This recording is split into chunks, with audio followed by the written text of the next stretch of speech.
samahan mo po kami kung paano magtanim ng kangkong sa plastic bottle na self-watering At paano itanim ang kangkong sa plastic bottle na iwas sa lamok.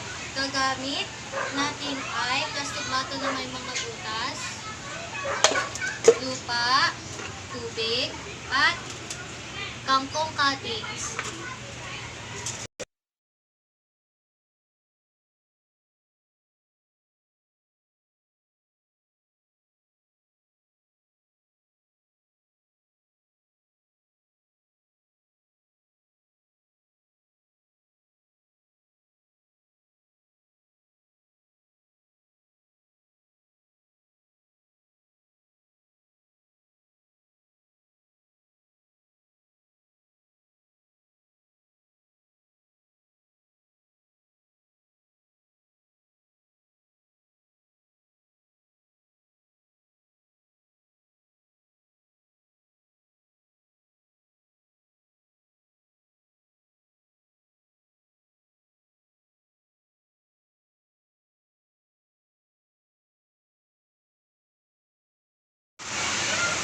Gagamit tayo ng plastic bottle na may butas at walang butas, kangkong cutting at tubig.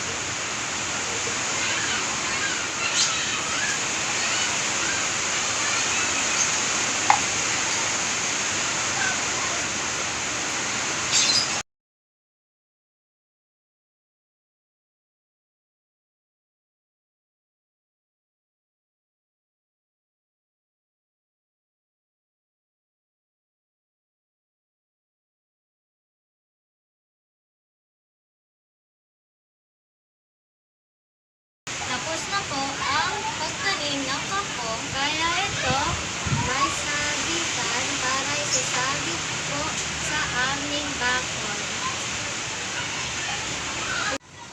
huwag mo kalimutan mag-like, Share, comment, and subscribe. ingat kayo lahat. See you guys in the next video. Salamat sa panonood. Bye, guys!